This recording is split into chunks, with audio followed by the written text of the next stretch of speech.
Hello friends, रितूस किचनमध्ये तुमचं पुन्हा एकदा स्वागत। आज आपण एकदम गावरान पद्धतीने झटपट आणि चमचमीत अशी वांग्याची भाजी कशी बनवायची ते बघणार आहोत। त्यासाठी इथे मी स्वच्छ धुवून घेतलेली वांगी घेतलेली आहे।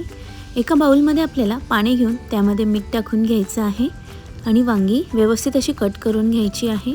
व्हिडिओमध्ये दाखवल्याप्रमाणे वांगी जी आहे ती कट करून घ्यायची आहेत। पाण्यामध्ये मीठ टाकून मगच ही वांगी त्याच्यात टाकायची आहे, म्हणजे वांगे जे आहेत ते काळे पडत नाही। व्हिडिओमध्ये दाखवल्याप्रमाणे वांग्याला एक उभा आणि एक आडवा असा कट मारून घ्यायचा आहे आणि ही वांगे जी आहे ते बाउलमध्ये टाकून घ्यायची आहे। चला तर सगळी वांगी आपण ह्याच प्रकारे आता तयार करून घेणार आहोत। जोपर्यंत आपली वांग्याची भाजी रेडी होत आहे तोपर्यंत ज्यांनी कोणी अजून रितूस किचनला सबस्क्राइब केलं नसेल त्यांनी सबस्क्राइब करा, बेल आयकन प्रेस करा, जेणेकरून प्रत्येक येणाऱ्या रेसिपीजचे नोटिफिकेशन तुम्हाला सगळ्यात आधी मिळतील। त्यानंतर भाजीसाठी लागणारं वाटण जे आहे ते आपण तयार करून घेणार आहोत। इथे आपण भाजलेली शेंगदाणे घेतलेले आहेत।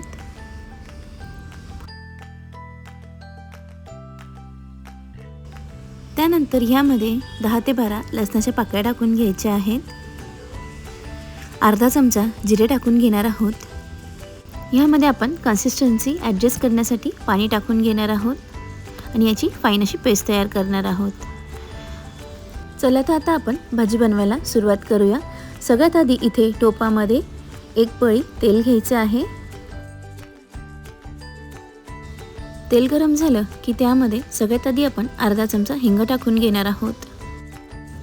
त्यानंतर वांगी जी आहे ती आपण तेलावर टाकून घेणार आहोत आणि ही वांगी व्यवस्थित अशी वाफवून घेणार आहोत। अगदी झटपट आणि मस्त अशी ही भाजी तयार होते। ह्यावर आता आपण झाकण ठेवणार आहोत आणि 5 मिनिटं आपण ही वांगी एका साईडने वाफवून घेणार आहोत। जोपर्यंत आपली भाजी रेडी होत आहे तोपर्यंत ज्यांनी कोणी अजून रितूस किचनला सबस्क्राइब केलं नसेल तर त्यांनी प्लीज सबस्क्राइब करा, बेल आयकन प्रेस करा, जेणेकरून प्रत्येक येणाऱ्या नवीन रेसिपीजचे नोटिफिकेशन तुम्हाला सगळ्यात आधी मिळतील। वांगी जी आहे ती परत आपण टर्न करून एकदा वाफवून घेणार आहोत। वांगी वाफलेली असल्यामुळे लवकर शिजतात।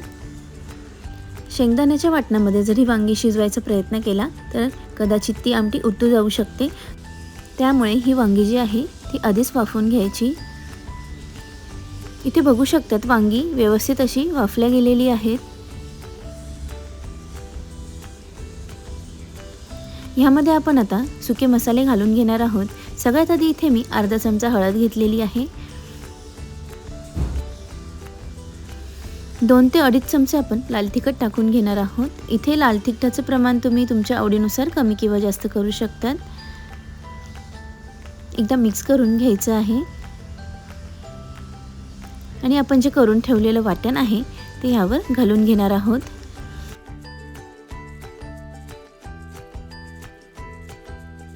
वाटण घालून झाल्यानंतर आपण हे सगळे इन्ग्रेडियंट्स व्यवस्थित असे मिक्स करून घेणार आहोत आणि त्यानंतर तुम्हाला भाजीची जशी कन्सिस्टन्सी हवी आहे त्या प्रमाणात पाणी टाकून घ्यायचं आहे।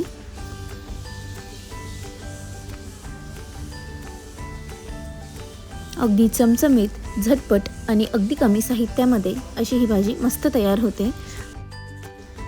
ही भाजी तुम्ही भाकरीसोबतही एन्जॉय करू शकतात किंवा भातावर अगदी गरम गरम घेऊन मस्त खाऊ शकतात। अगदी मस्त लागते। टिफिनमध्ये सुद्धा ही भाजी तुम्ही अगदी सहजपणे नेऊ शकतात। अगदी मस्त आणि झटपट बनते। इथे तुम्हाला ज्याप्रमाणे कन्सिस्टन्सी हवी आहे तेवढं आपण पाणी ॲड करणार आहोत। त्यानंतर ह्यामध्ये चवीनुसार मीठ घालून घ्यायचं आहे। भाजीला 2-3 उकळी आली की आपण गॅस बंद करून घेणार आहोत।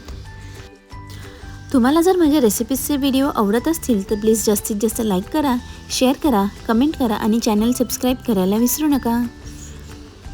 इथे आपली झटपट, मस्त व चमचमीत अशी बनणारी वांग्याची भाजी रेडी झालेली आहे। ही आता आपण सर्व करून घेणार आहोत। ही रेसिपी तुम्ही नक्की ट्राय करा आणि तुम्हाला कशी वाटली हे कमेंट बॉक्समध्ये कळवायला विसरू नका। रेसिपी बघितल्याबद्दल धन्यवाद। पुन्हा भेटूया अशाच एका नवीन रेसिपीसोबत। तोपर्यंत बाय बाय।